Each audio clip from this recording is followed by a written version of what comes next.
Hi, welcome to Storm the Field. This is our college football podcast. I'm Mathis. I'm joined here with Rob and Quentin. Trey, once again, cannot make it. I think we might have to demote him down to an honorary member or a guest host or whatever you want to call it. Today is September 6th, 2022, and we are going to be doing our week one reaction episode. We're going to start off with some Pac 12, go into Florida, UNC App State, Ohio State, Notre Dame, LSU, FSU. Going to get in through some rest of games, top 25. We'll get into our college football pick'em, and we'll finish off with our new favorite segment, Game of the Week. And so we're going to go ahead and start off with some Pac 12 disappointments. Rob, Oregon and Georgia. There's a blowout. What do you got to say? First off, every year I always think college football cannot outdo what it did the previous year. And this week, I just don't know how the rest of the season can compare to what's taken place. This has been probably the most entertaining week of college football I can remember in a long time. But talking about Georgia and Oregon, Georgia dominated Oregon 49-3. Uh, Oregon, in my opinion, well, here's the question: is Georgia that good, or is Oregon that bad? Two things can be true. You know, I personally think that Oregon is a good team. I can tell you this: Georgia's not going to pull that that LSU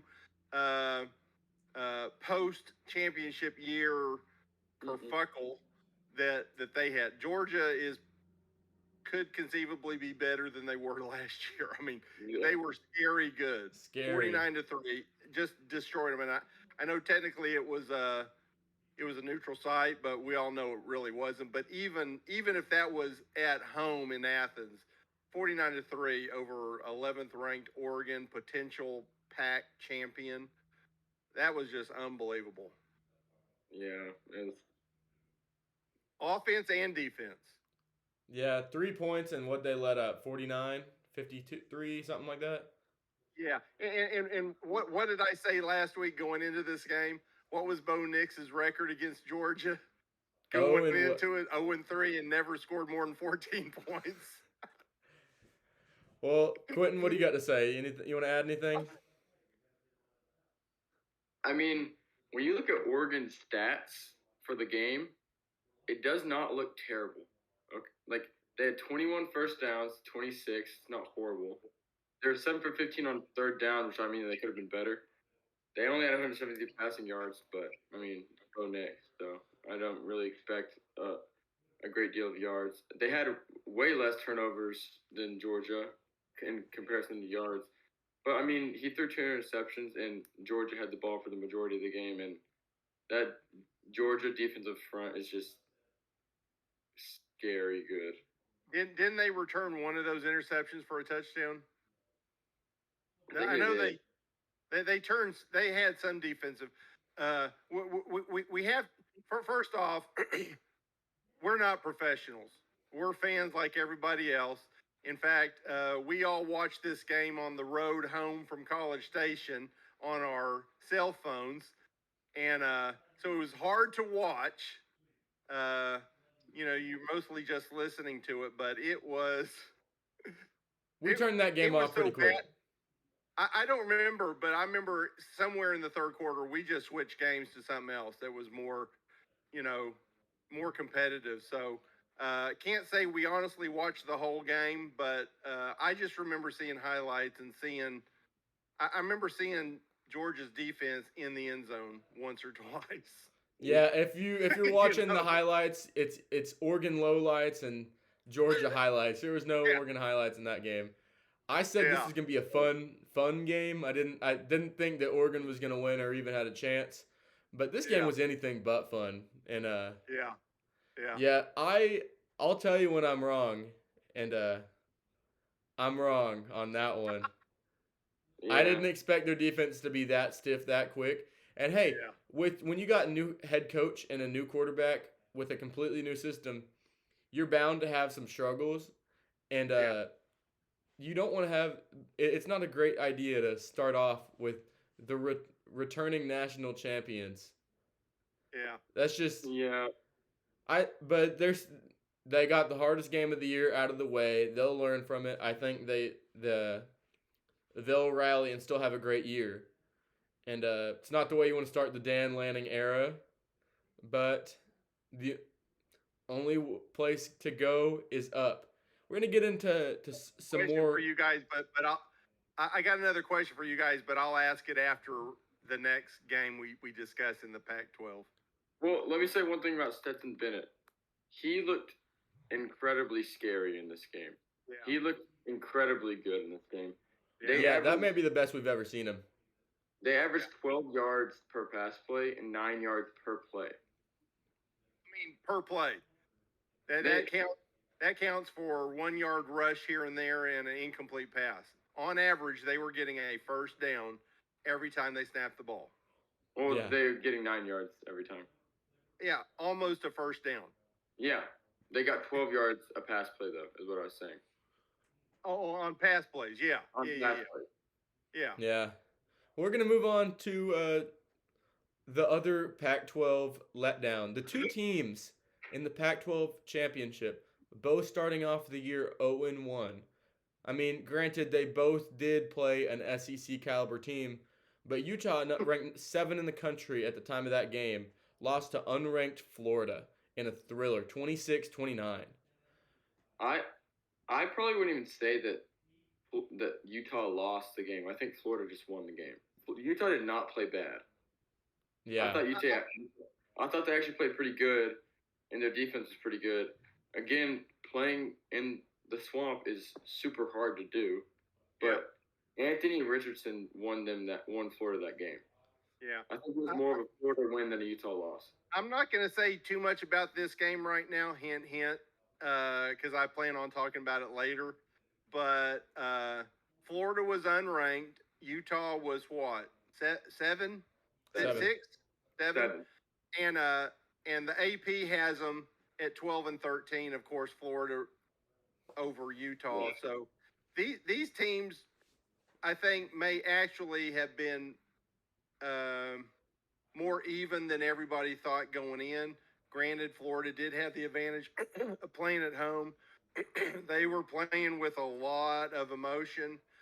And the question I was going to ask you guys is, has Utah or Oregon, I mean, they both obviously, everybody in the Pac-12 has a chance of winning the Pac-12, but have either of these teams lost their chance of being a playoff team?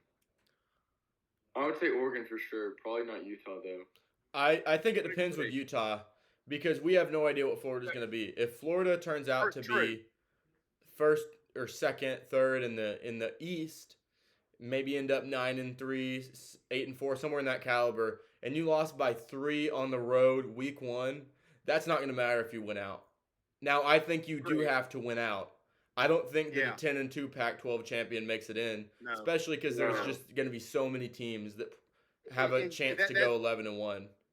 That's exactly where I was going to go. I was going to say Utah has to win the rest of their games, and it would help. It doesn't kill them, but it would help if Florida stays ranked. You know, obviously the higher the better, because at the end of the season, if you're 11-1 and your only loss came to a ultimately top 10 Florida team that may have finished 9-3 or 10-2 or something like that, I think that makes them look good. I don't know what Oregon can do to make a 49-3 thrashing. I think it's over for them. Now they can still win the Pac-12, but I think they're out playoff. Okay, we're gonna stick with Florida for a second. Got kind of a double-halved question.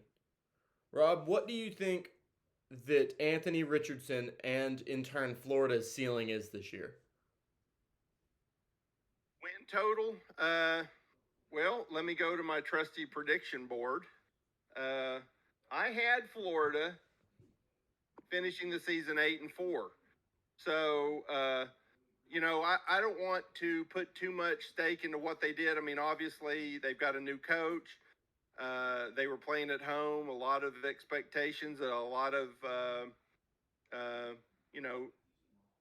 a lot of people not really knowing who they are. So I don't want to go overboard on them. I expected them to win, and they did. So I'm still that they haven't proven to me that they're better than 8-4, and they haven't proven to me that they're worse. We'll have to wait a couple more weeks on that, but uh, you know. Uh, they played Alabama. They lost last year by 1 point. I mean, anything is possible in the SEC and anywhere else. I mean, they they could hit Georgia if they have some key injuries. They could beat Georgia. I don't remember offhand where they play, but It's it neutral could site. happen. They could go 10-2 and win the SEC East. Rob, are you still chalking that in for an A&M win? What, the Florida game? Yeah.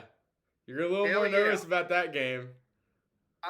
There's only one or two, maybe three teams that played last week that I would like to reconsider my projections for their season. And we're going to be talking about a couple of them here shortly. But, I mean, Florida's good. They played at home. Let's see how they play on the road. I just noticed that the Georgia game, it's a neutral site game, which is probably really a Georgia home game. No, it's always neutral site. It's in Jacksonville. It's always in Atlanta. Jacksonville. Jacksonville. Oh, it's in Jacksonville. That's the biggest outdoor cocktail party. That's right. That's right. So I think Florida's good. I think them being in the SEC might have given them a little bump in the rankings. If that had been Kansas State or somebody else, maybe they would crack the top 20. But Florida went unranked to number 12. And they did beat a good team, and it was competitive the entire game. Yeah. So great game. I'm not going to say their ceiling is 12-0. I think they do have a ceiling. There's just too many other good teams, and A&M is one of them. Yeah, I think Anthony Richardson, I hate to make this a comparison because I don't want to be disrespectful, but his play style is Cam Newton-esque. Like, that's what he reminds me of when I see him on the football field. I'm not saying he's as good, but the play style and how he's able to take the ball and run, but he's also makes some really athletic plays. He runs with power. That's just who he reminds me of the most. And hey, if Florida goes 9-3 or something in that caliber of wins, we might see him in New York as a Heisman finalist. Because he'll have those Heisman type plays, like hit those Heisman moments you'd call it. And yeah, I was so impressed with him. I didn't know how their passing attack would be. I thought their O-line might struggle a little bit, and I thought they might struggle with some depth because I thought Utah was gonna just pull away, and that pulling away never happened. And yeah, I tell you what, going back to Florida and what their ceiling might be, they play Kentucky this weekend, and I had them winning. More. Say it again. We'll learn a lot more from them in these. Yeah. I mean, I have them winning, and Kentucky's supposed to be good, so I would assume it would be a close game. But if they destroy Kentucky, then maybe we need to rethink Florida. Yeah, Quentin, do you have anything to say? We kind of cut you off. I mean, I probably would say their ceiling is. I think their ceiling is still like 9-3. I mean, they have Kentucky next week, and then they have I think Georgia and A&M. Well, they have an FBS team, and then they have to go on the road to Tennessee. Then they play Georgia. Then they go on the road to A&M, and then they go on the road to Florida State against Jordan Travis, who looked really good. We'll get to that here in a minute. Yeah. So, and they go on the road to Vandy. So I don't know if they're going to win that game. Hey, 2-0. What do you got to say now, Rob? Anchor down. Well, I hope for Vanderbilt's sake they do get that third win, but there's 10 games to go, and they have a great chance of getting the under on the 2.5 games. Well, at this pace, they're going to win every game. Yeah, who knows? If they're gonna You never based off the pattern we have right now. Yeah. All right, but so that's all we got for Florida Utah right now. Before we get into our next segment, I want to give us a little anecdotal story. We took our way down to College Station for this Labor Day weekend, and me and Quentin, we took a visit to A&M. Me possibly as a transfer, and Quentin's looking as a freshman. And Either one of you have an NIL deal cooking? yeah, I'm actually getting paid to make this podcast. Yeah. So we decided to make our way to the 11 o'clock A&M kickoff, Sam Houston State. And Rob, I don't know if it's just me or if it's just me and Quentin, but I wasn't thoroughly impressed as what I thought it was going to be. I thought it was going to be a drumming, and granted, we did leave at halftime because there was about a 2.5 hour delay before for lightning. So we And just for the record, we didn't leave when the announcement was made. We hung out an hour and a half and waited till a torrential rainstorm came, and we had other obligations we had to attend to back in Aledo, Texas. So yeah, we're gonna make sure we could watch some of these other games for y'all and give y'all some insight. Yeah. And so I wasn't. I will agree. I'll agree, Mathis. I mean, they didn't look as sharp as I would have wanted them to. I think the defense played fantastic. I think King underthrew a pass late first quarter, early second quarter that was in the end zone. I think he ended up having 2 turnovers. We only were around for the one pick in the end zone, but they were picked by 34, and I read a lot of things about them and how they kind of underperformed. But that they moved up in the AP poll or actually they stayed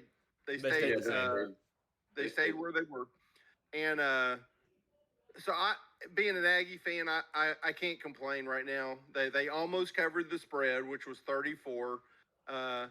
Their defense is perfect right now, 0 points. I'm a little concerned with his pass reads. Because he was throwing in the double coverage. I think his decision making was very questionable. I mean, I felt like he was constantly throwing into double and triple coverage, and I mean, I think part of the reason he's even starting is because Jimbo may have like a loyalty factor because his injury at the beginning of last year. But honestly, at the beginning of last year, he didn't play like outstanding enough to where I think that he would just earn the job without really doing much this year. I think that at some point, Max Johnson, whether it's in a blowout or I think that Max Johnson's going to get in, and I think he's a more experienced quarterback. And obviously, I don't want Haynes King to do bad. I just think that it's going to be something that they're going to have to look at and think about. Hey, what is King registered as? Is he a redshirted sophomore? I think so. Did he redshirt last year? I would assume he did. Yeah. So he a true freshman last year? No, he was a I'll get it for you right now. And at the same time, he's a sophomore. So he's a sophomore. Yeah, so I guess he was a true freshman last year. So if he was a true freshman last year, he's a sophomore now. But this is really his first year. Yeah, this is his first year playing. Okay, what about Max? What's Max? I know he's got more experience. He's a senior, so I if I were King or I wouldn't be too disappointed if he ends up losing it to Max Johnson. Neither one of them are your future. Obviously, first off, what's best for the team, but he's still got 3 more years. Well, neither one of them are your future. Your future is Connor Weigman. Well, true. Yeah. Well, all it tells you, if Max Johnson ends up beating Haynes King out for this job, it just means that he's better than Haynes King. So you can't really be disappointed. And Max Johnson didn't play bad last year. I mean, LSU was not a great team last year, and his stats were not terrible. So I wouldn't say that. I would not be disappointed as an A&M fan if Max Johnson ends up getting the start for the year. Yeah. Well, But, so long as he wins it by being better and not because Haynes King, stumbles. Yeah. Yeah. I would say I didn't see anything alarming. I'm happy where they are now. I'm a little disappointed that Michigan didn't have that tremendous of a game, and they jumped 4 spots. I think there's a little Northeast bias going on there, but that's just me. Moving on. Yeah, we'll go ahead and move on. We got to get a little endpoint here for the clips. UNC App State, one of our candidates for Game of the Week. We turned it on when we left the A&M game after the delay. And I we was were sitting screaming in traffic, in the car. major traffic. Major traffic. I was sitting in the back seat screaming at this game. That might be the craziest game I've ever seen, just in terms of how much happened in such little time. Well, Quentin, let's start with you. Go ahead. Start with me? Yeah. If I'm North Carolina, obviously there's going to be some questions on the defensive end, but I'm not extremely worried because at one point through the first 3 quarters of the game, App State had scored 21 points and they finished with 61. So I feel like a lot of that was App State was getting real hot. And I feel like when offenses are constantly on their heels, it almost makes it easier because the defense is having to adjust and move just as quick as the offense, and the offense usually always has the advantage. But Drake May continued to play well, so I would not be worried about the offense. The offense looked good, but the defense, there's probably some questions there, but I think a lot of that can just be fixed with conditioning and coaching and scheme. I would not be extremely worried, but yes, there's App definitely some questions. They have a great chance of winning the Sun Belt Conference. They're a well-coached team. They have a lot of talent, and so I don't think it would have been like they were favored. They were at home. It was at App State, and App State was App State -2 at kickoff, and but wow, that was just a crazy game. Matt, as you mentioned it being one of the craziest games ever, it in regulation almost beat the A&M LSU 7 overtime record scoring for a game. It was at least it was the craziest last 40-45 seconds I've ever seen in my life. And for those that didn't watch the game, App State had the tying touchdown with 39 seconds to go, something like that, and go for 2, wide open receiver, and the receiver decides to run backwards instead of a continuous route like normal and missed it. And so what do? There's 39 seconds left. You're down by 1. You onside kick. Well, what does North Carolina do? They recover and they score on the next play? No, they ran the onside back. Oh, just go down. Just go down. Okay. So now they're down by 8, and North Carolina kicks off, and it's like they got now to the 50. 30 seconds to go. They score on the last play of the game and go for. Now they have to go for 2, and they missed it. It was a running play, wasn't it, or something? The quarterback fumbled at the 1, and they recovered it. Yeah, kick the field goal. Yeah, let me say this. If I'm North Carolina, I'm not happy at all. What is 6 times 7? 42. And if you miss 2 extra points, what's that? 40. They scored 40 points in the 4th quarter. They scored 6 touchdowns in 1 quarter. If I'm Mac Brown, I am ripping my defense a new one. That is, you don't give up 40 points to Appalachian State in a game, much less a quarter. That was unbelievable. Yeah, you got to tighten it up. But there was not a drive longer than 2 minutes and 34 seconds in that 4th quarter. Yeah, that was they couldn't be. All right, we're gonna move on. I don't remember how much. I know North Carolina scored at least one because of that onside kick I return. think they scored 3. Okay, well, that's just that. I mean, it was entertaining. Yeah, it is concerning. Hey, we're gonna go ahead and move on to the twin game. The game that went along at pretty much the exact same time. One of the games I was most disappointed in, and I think I lost all confidence. NC State beats ECU because of not two-point conversions missed, but an extra point and a field goal. On the last play of the game. 2 shanks. Last play of the game. The odds of what we just talked about in both of those games going on at the same time. ECU and Appalachian State lost those games. Now, granted, by a combined 8 points. The North Carolina game would have gone into overtime, so you don't know what would happen there. But when you came out with the segments for this show and you said, "Is the Pac-12 done?" My thinking is the ACC might be done. I mean, not only did these two North Carolina teams almost lose to ECU and Appalachian State, but Virginia Tech lost to Old Dominion. This is their second time losing to Old Dominion. They lost to them, fired their coach, built it back up, and then this new guy lost again. Yeah. Now Clemson looked good last night, but I don't know. Did they look good? Well, they looked good. They looked good on paper in the last 8 minutes. They didn't look good in the game.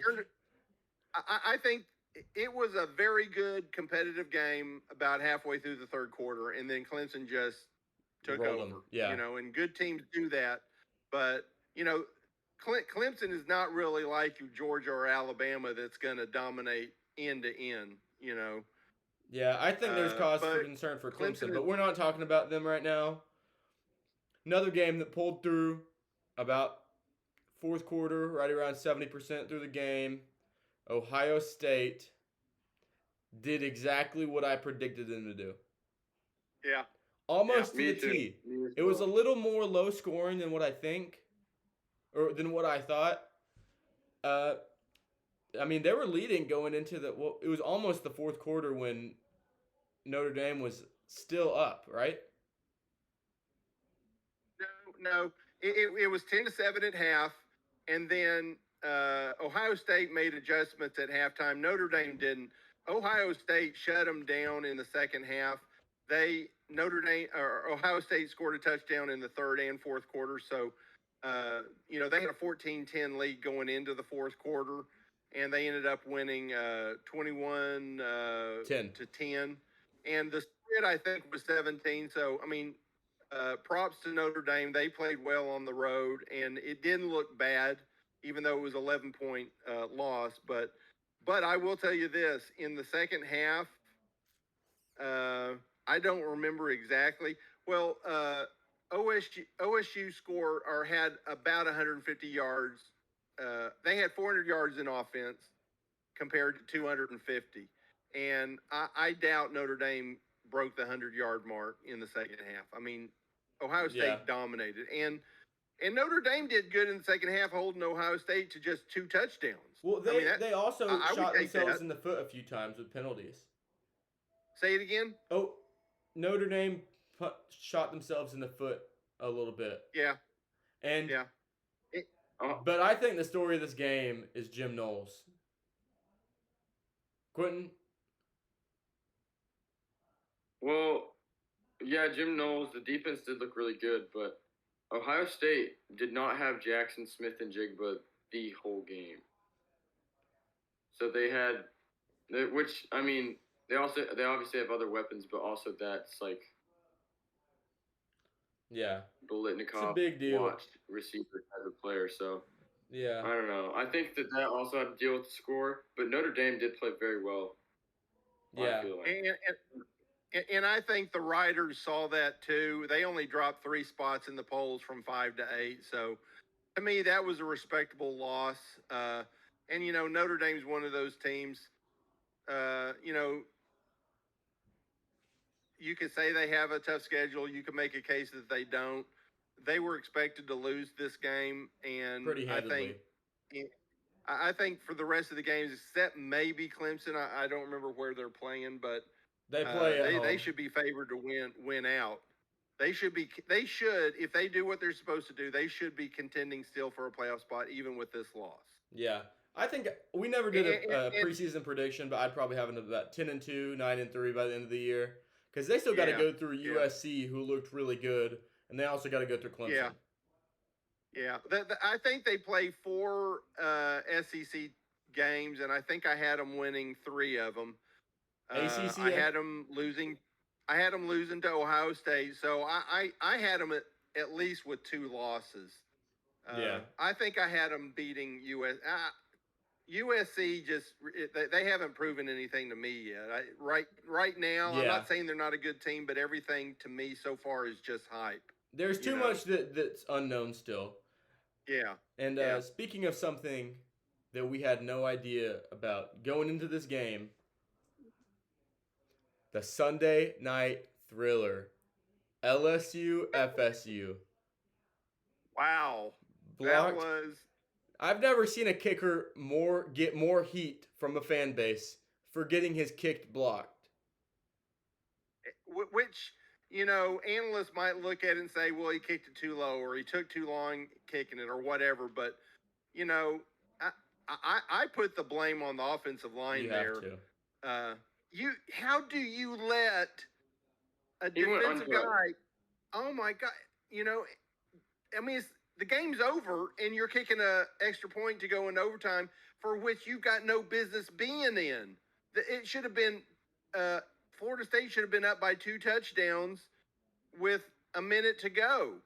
I mean, I'll say this: that game.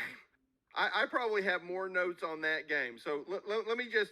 I titled my narrative for this, "The Miracle Drive That Almost Was," because unfortunately that drive will never be remembered because they lost the game and they didn't even make it into overtime. But with 4 minutes, just imagine this, with 4 minutes to go in the game, LSU is down 24-10, okay?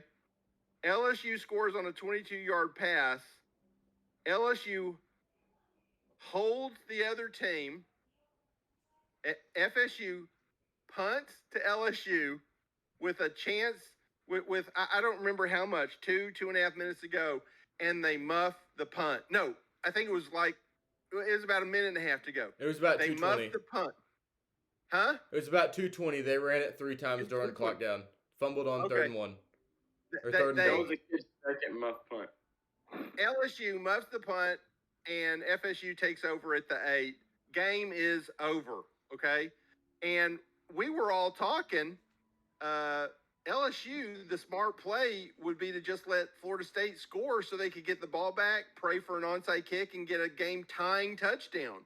Instead, Florida State does this odd pitch out on, I think it was 3rd and goal, and it just the running back didn't expect it where it was placed, and there was a scramble for it, and it's not like LSU recovered at the 5. They recovered at the 1.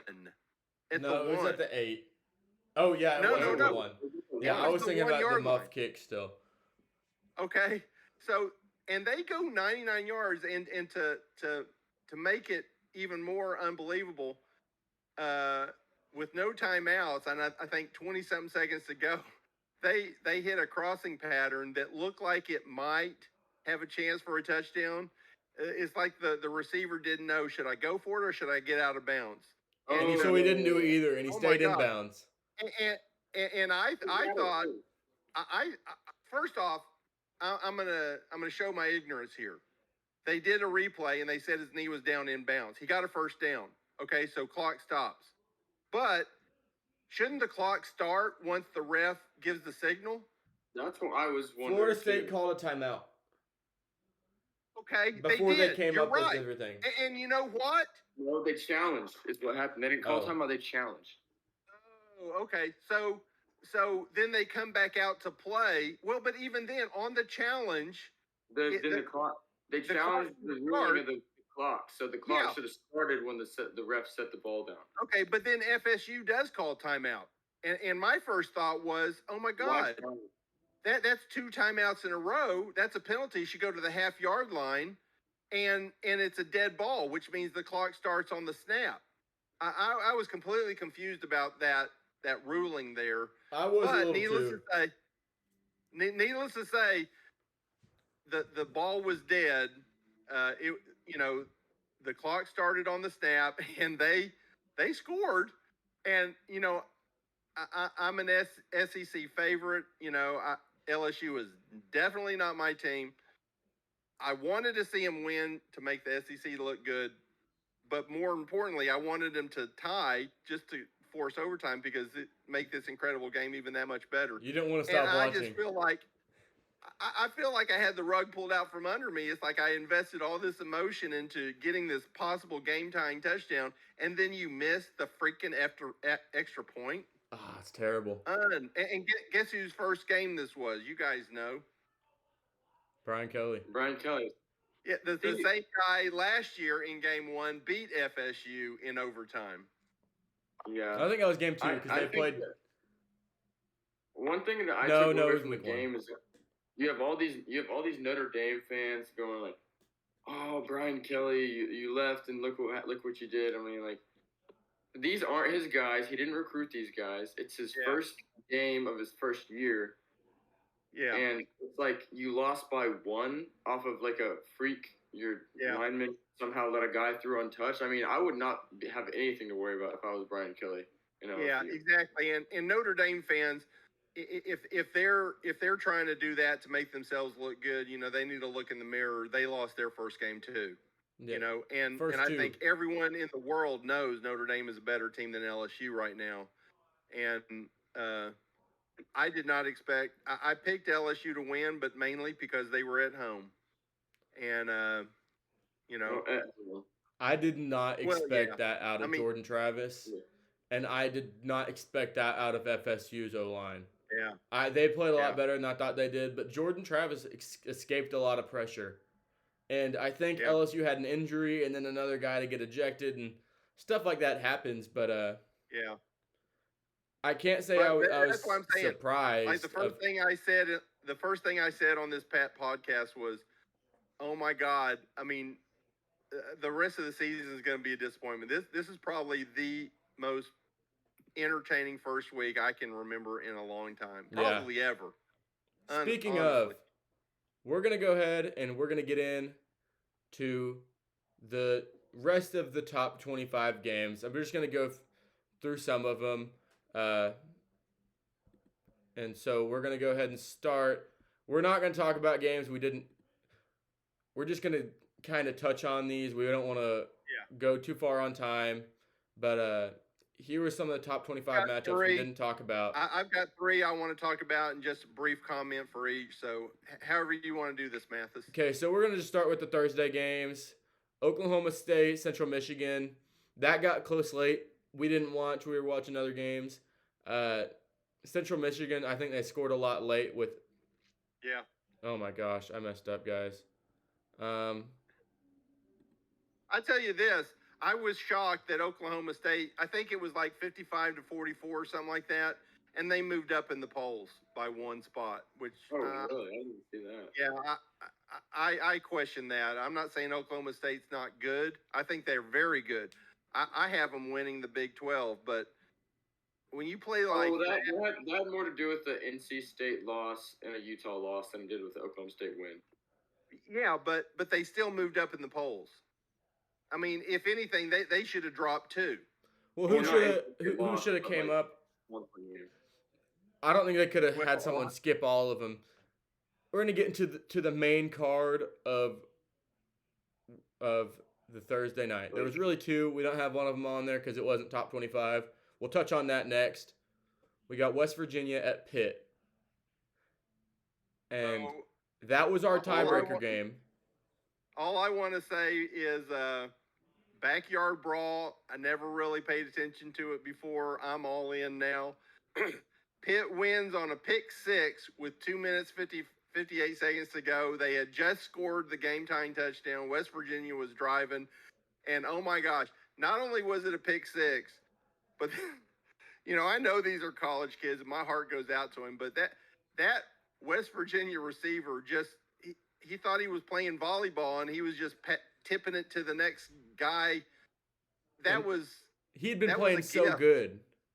That was a gift, yeah. That was the guy who had been going off for him with all the touchdowns. Quentin, you got anything to add to that game? Literally the very next play, he caught the ball in between like 3 defenders, and he got called. They got called for a targeting penalty. So it's just like so disappointing if you're JT Daniels. I mean, he played so well. Yeah. Yeah. All right. Well, that's all we really have for that game. We got VMI got blown out by Wake Forest. Not really much to talk about there. Same Michigan State beat Western Michigan. To some Saturday games.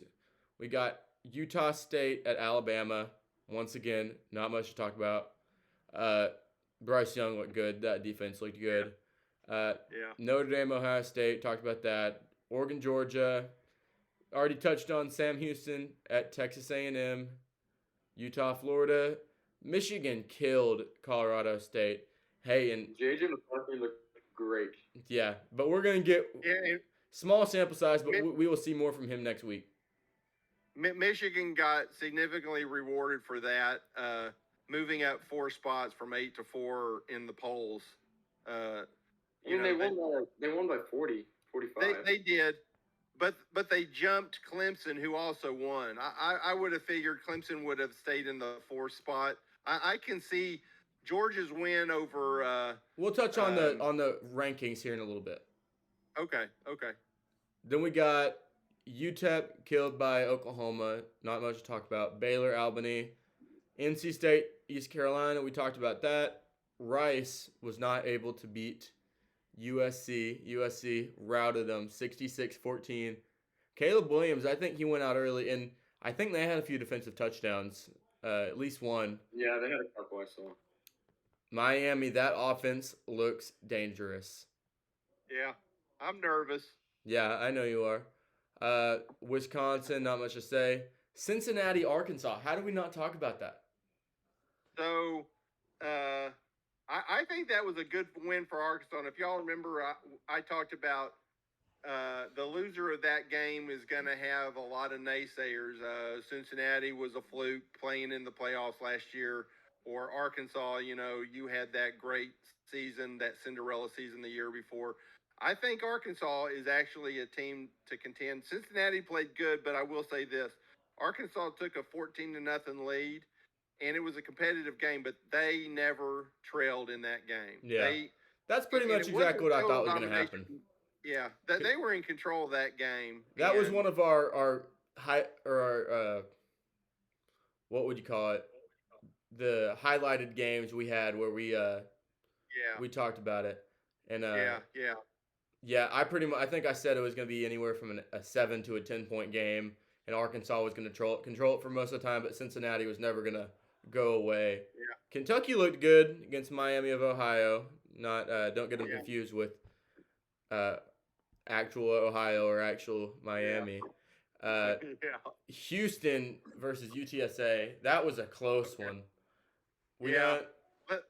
Overtime. Both those were good.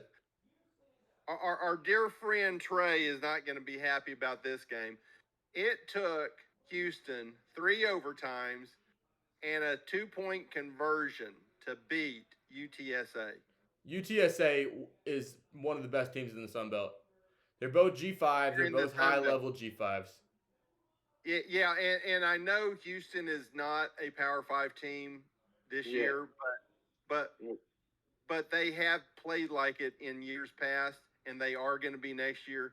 I expected them to not necessarily destroy UTSA, but that I would be concerned similar to North Carolina and North Carolina State. That would bother me playing that close. It's 3 overtimes to UTSA. I know it was on the road, but still, it's week 1. In Texas. It's week 1. I think It's a UTSA is never going to and a be half right to up win. there again. I think Yeah. UTSA and Houston both have a real chance to be ranked at the end of the year. I I don't know how I feel about UTS or Houston as my American League champion this year, but Yeah. you never know. UTSA might have made a quantum leap.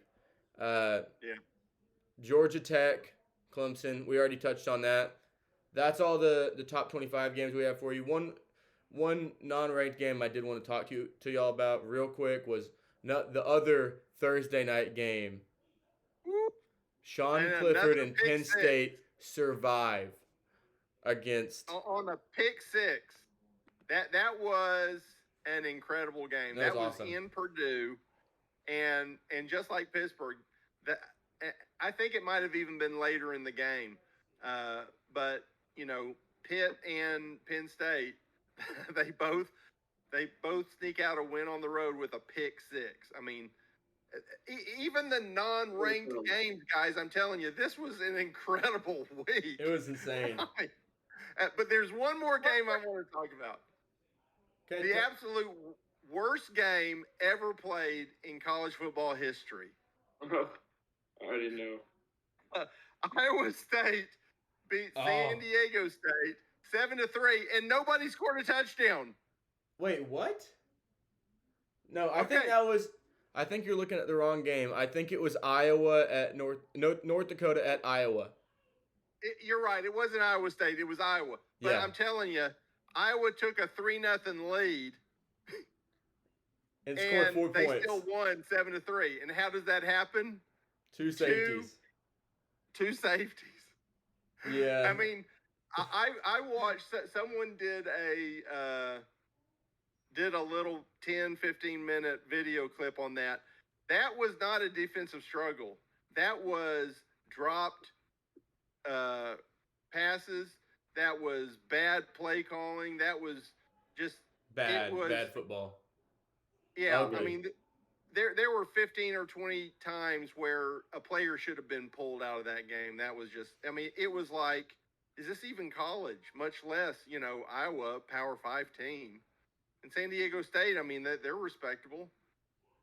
That was, I just wanted to add that one. Out of all that greatness, we still had that game, which makes the week even that much greater. I mean, the worst game ever played in college football history happened in the best week ever. Yeah. Hey, so before we get into our fun topic, we're just going to go ahead and highlight some of the ranking changes. And we're just going to talk about teams that went up or down more than one spot. Okay. And we're just going to touch on them. You don't got to give any extended comments. So we got Michigan jumping 4 spots to number 4. Yep. Personally, I think that's a little too much, but I think they're good enough that they should be there. I think that they're probably the 4th best team in the country right now, but they won't have a challenge for a while.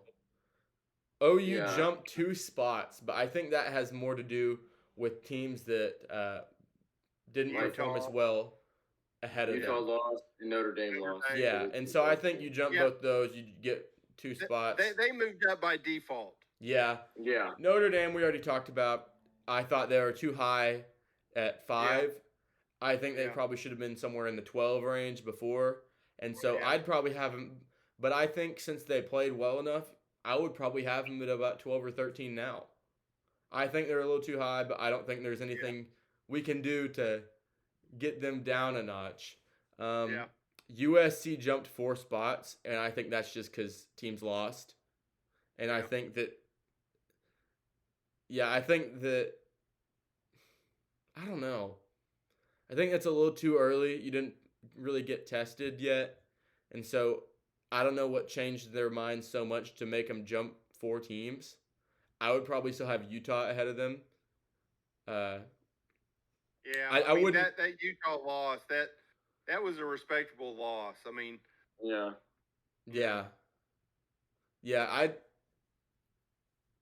just don't know. Utah dropped 6. I think that's really all you could do. Because if you play a competitive game like that, it's Yeah. you don't go from 7 to unranked. I think Florida going from unranked to 12, 12 They, is they, a I they was little. jumped gonna say 26 spots. that's the biggest movement of all, right there. I mean, at the They best, go- they were 26. I would say They a moved- little. They moved 26 spots. They were the 13th team out last week, and now they jumped. Let me ask you this, guys. If there were no rankings going into week 1, would you have a problem with Florida being number 12 right now? Yeah, I'd probably have them about 15. I think they're in the neighborhood of where they should be. I mean, it's a massive jump, but it's not like it happened in week 8. You know? Yeah. Yeah, it's hard with the preseason polls because Arkansas only jumped 3 spots. I would have them ahead of Florida right now. I probably would too. I agree. Florida's like 16 to like 19 range. But we're talking Right. about the AP. The Associated Press will always overreact. Who else do we got? Pitt stayed the same. NC State dropped 5. I'm surprised they only dropped 5. I would have I'm expected not, them. really. That was bad. It was Hey, was North Carolina ranked? no. They weren't. Okay. BYU jumped 4 spots. I think it's because teams dropped around them. Yeah. Yeah, I think that's about right. I think them against Baylor is going to be a really interesting matchup, and yeah, I'm excited for that game. I think that's next week is BYU or Baylor at BYU. I think it's a 9:15 so. kickoff, 9:15 Yeah. kickoff. and I guess. so we're gonna go ahead and Oregon and Cincinnati both dropped from the ranks. Oregon from 11. I think you gotta. I don't know how you can justify them being ranked starting off that way because you have no other Yeah. sample size. Cincinnati going from 23 to out after going. Yeah, you just can't have an 0-1 team not drop more than 2 spots. Well, true. Penn State received votes. UT received votes. Nothing really changed there. Both were kind of right around that spot. Florida State received some votes. And then no one really else of importance that changed. Whew. I'm getting kind of tired. So we're about to wrap up our show. We got. I'm telling you, this week was exhausting. I know. Not only did we drive, we took the show on the road. We had But, man, it was an emotional straight days roller of college coaster as football. well. I slept Huh? on the ground in our hotel. Yeah. Officially, there was only 3 people were in that there. room.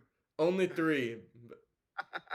Not to incriminate myself, but before we end it off, for our loyal listeners, you would know that we are doing our CBS College Football Pick'em, pretty much fantasy football, but picking college football games. We decided to keep it simple to start off with, and we just wanted to do straight up. If it gets a little too boring, we might end up going against the spread. And with some of those swing games, we're probably going to make ourselves switch so we can have some movement. But I'm going to go ahead and show you our standings. We picked 21 games this week because that's how many ranked matchups there were. We're going to tweak the system a little bit. We didn't have Purdue, Penn State, and we didn't have FSU, LSU. We didn't pick those games. And so we're going to pick some good matchups. So don't y'all worry about that. I think you guys have ulterior motives to tweak the gaming system, because I think y'all are disappointed with who came out on top in week 1. Well, I think it was a little too easy. Like, I think we almost had all the same picks. Well, granted, it was week 1, and of the we had how many 21 games? Mm-hmm. That means only 4 of them pitted 2 ranked teams against each other. We're gonna pick some bigger games though, like some like if we have some conference matchups where neither team is ranked. Like, I just don't know how we let FSU, LSU slip through the cracks, or that with Penn State and Purdue. Those were some of the biggest games of the week, but the AP didn't have him ranked there, so we just didn't pick it. But we will not let the AP manipulate us like that again. We're gonna use our snuck big up boy on us. brains. But we're gonna go ahead and Yeah. get into the results for the week. Rob came out on top and picked all 21 of the games right. Game he Did he got on lose a us. single game? The game he got on us was Utah, Florida, and it was like a 3-point spread, and he is the only one who flipped it, which is going to teach me my lesson to not keep the same team wins. I'm going to flip some stuff so I don't get caught. I'd rather lose by 3 games than lose by 1 because I had one flipped that Rob had. So I came in second, tied with Trey, and Quentin rounded out in last place, but only because he forgot to click one of them. And on our tiebreaker game, the tiebreaker, we pick one game that we think is going to have a close spread, Yeah, and we pick the I forgot over that under. one. And And so what was that? it was West What game Virginia was Pitt. Pitt, West And it was Virginia. and that final was 69 points. Yeah, and Was he- Quentin actually won the tiebreaker. He had it at 57. Rob, you and Trey had it at 56, and I had it at 52. So it was a little higher scoring. But going into that game, I thought at halftime it was 10-10.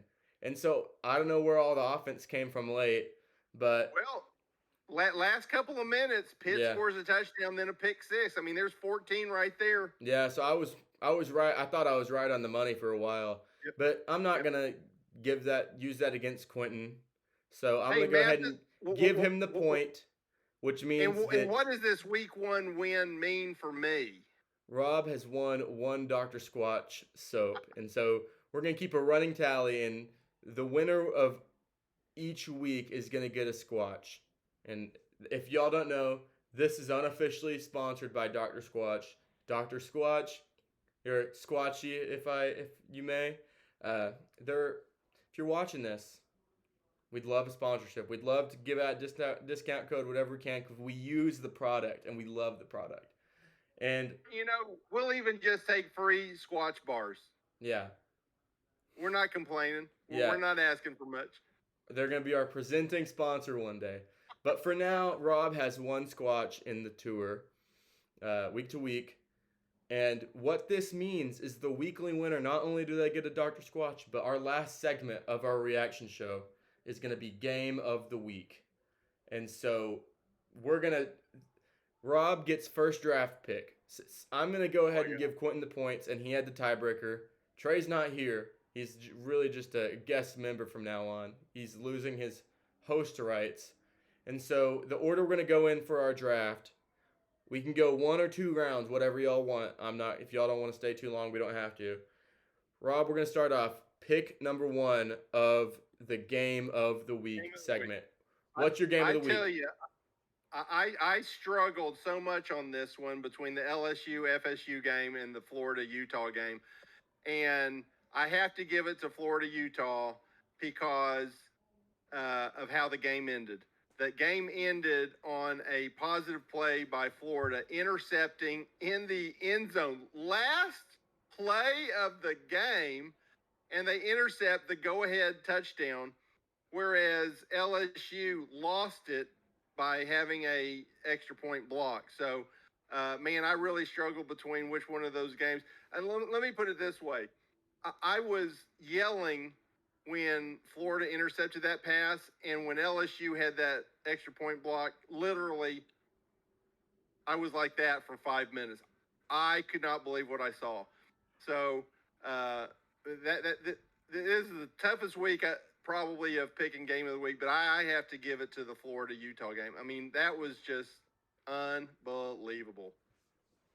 Quentin, you're second off the board. Pick your game and tell us why the game you pick is better than Utah-Florida. Well, I don't know that there is a game better than Utah-Florida. I mean, Just pretend. I'm stuck between the Pitt West Virginia game and the LSU FSU game. I mean, the LSU FSU game was probably a better game, But man, I just think that Pitt West Virginia game was just super entertaining. They were just going blow for blow in the second half. It's like two heavyweights going, and I mean old rivals. Yeah, the renewal of the rivalry and the pick six. I mean, just like the heartbreak for that kid and for JT Daniels. I mean, I think that game was such an entertaining game for me that I would probably have to take it over the FSU LSU game, just because I personally liked to watch that game more than the LSU FSU. And that one, just to add to what you were saying, Quentin, that really kicked off the week. I know we had week 0, but the real season started on Thursday night, and man, what a way to kick it off. Yeah, I know. Golly.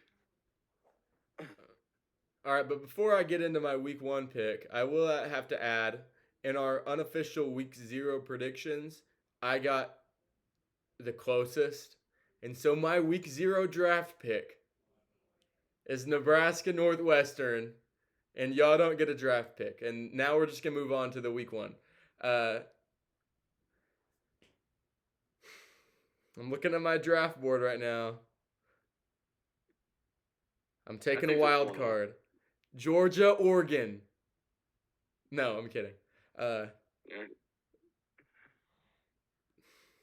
lot of Bulldog fans would agree with you. Yeah, but that doesn't make it a good game. I don't want to get barked at. So just that LSU FSU game is still on the board. It looks enticing, but personally, I don't want to pick a game where a team was sad at the very end, where your heart got ripped out. I don't want a blocked field goal to be the game I pick. And so I'm going to my next spot on the board, which is UNC at App State. And I think that's my game of the week. And I say that because I was screaming in the back of Rob's truck during the torrential rainstorm after the A&M game, or during the delay. Just to touch on that, we were an hour and a half down the road before the game started again. And so we would have missed all these games and gotten home way late. We probably would have missed the end of Ohio State and Notre Dame, which is another game I have on my board. And Quentin took Pitt, West Virginia. And so every single game that I had on my board has been talked about. So I think we're in agreement here.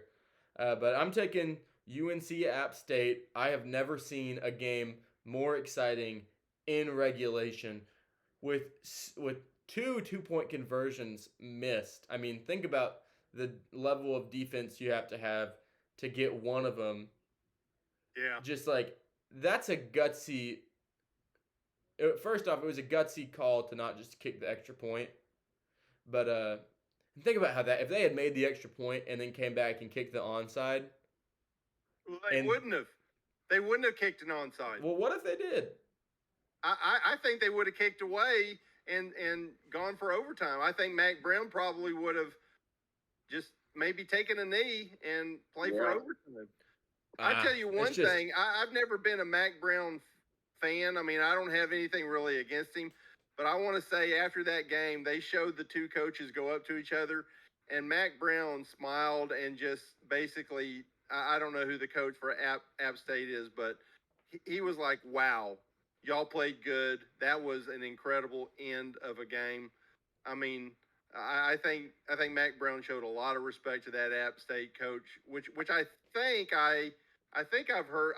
Like I said, I don't know who it is, but I think he's probably moving up, into a Power 5 team. Soon. And something I want to add is, we don't want to talk about the biggest games of the week. When we talk about game of the week, we want to talk about the game you're screaming at the TV for a team you might not care about at all. And so when I thought about that, really the game that came the most to mind was UNC App State. Just because I think there was so much excitement in that game, and you still got your heart ripped out right at the end if you're an App State fan. But there's just so much that happened. Yeah. Like LSU, FSU obviously could be one of them, and it was a coin flip for me. But just if I had to pick, I had a little more enjoyment, and my heart went out for them a little. My heart went out for App State a little less than LSU because they had 2 shots at it. Because you got so many shots. LSU, it was a lower scoring game, and so it was a miracle they were in that position. And to you kick missed your one opportunity. But like App State, they did some things that could have lost them the game, and UNC gave it back to them. Yeah. And so, I tell you what, we talked about 4 games that we all struggled to decide what the game of the week was, and that I think that just proves how incredibly entertaining this week was. Do you know how entertaining this week was? 3 more come to mind for me too. Yeah. Do you know what we haven't talked about? What? Penn State at Purdue. That would have been my next pick because not to be predictable, but I was like, after that West Virginia game, I was like, I cannot believe that just happened. And then I turned the Purdue game on. I was like, I cannot believe that just happened twice. Yeah, no kidding. And I watched a good chunk of that Penn State Purdue game, and honestly, if I didn't see the final score, I think Purdue played better. Won that game. I mean, Purdue outplayed Penn State. And that was another incredible game, Yeah. But it was literally deja vu. Did we just see this happen again? Yeah. And I think it was in real time, like 5 minutes apart. Five or 10 minutes apart. Yeah, and we didn't even talk about Ohio State Notre Dame. It was a 1-score game with like 5 minutes left. Yeah. 2 of the biggest brands in the history of the sport. And it's a 1-score game with 5 minutes left, and we haven't talked about it? That's crazy. Yeah. And the story inside the story with Marcus Freeman being a former Ohio State Buckeye, I mean, my gosh, how do you go into your alma mater that you've given your life to, except the last couple of years, obviously, he's been coaching at Notre Dame, but how do you go into your old stomping grounds and be so, not anti-Ohio State, but root for someone that's not Ohio State on that field? He literally grew up minutes from the stadium. Yeah. It's just crazy. And something else we can add later on, maybe we do week 6 or 7, and then an end of week. Week 6. Well, no, something we're gonna do is we are gonna, like, from week 1 to 6, we're gonna rank the weeks, or we'll say this would, like, here's the top 3 weeks of the year. We'll do a mid-season and we'll do an end of season. And so we'll do something like that. And then at the end of the year, we'll come back to these. You'll come to your draft picks, and so each of us will have about, if we all have a few games on the board, we'll have a top 30 games, and we'll do a draft pick where we take maybe 5 games each. Yeah. And we'll figure it out, but we'll do a top 5 weeks game of the week. We'll do what I'd like our viewers to do is towards the end of the season, go back and rewatch all the recap videos and tell us how you rank the weeks. Yeah. And we'll come through and we'll pick individual games in the. Yeah. So we'll definitely come back to these games. Shout out Josh Pate. Congratulations to Academy Sports and Outdoors being the new presenting sponsor of the Late Kick. That's our guy, friend of the program. I have to say, on the way to the Aggie game, I stopped at Academy and got myself a couple of ponchos because I knew the rain was coming. It came. Yeah, I had my waterproof shoes on and didn't save me. Only if it rained a little more while we were waiting, because when it wasn't raining, it was hot. I know I got sunburned. I know my I'm a little sunburned too. But that's all we have for y'all. That's it. We definitely the overhit on the show, and so we're gonna go ahead. We'll see y'all next time. I think Thursday. Either Thursday or Friday, we're gonna be coming out with our week 2 prediction videos. We appreciate y'all watching. If y'all would subscribe to the channel, like the video. If y'all have any questions, comments, email us, hit us up in the DMs, comments. Our Instagram, TikTok, and Twitter are above, and we're gonna start posting some clips on TikTok when we get a little more entertaining. We want to have some fun for y'all. Yeah. All right, well that's it. Appreciate y'all right. watching. Y'all have a good one. See you next time.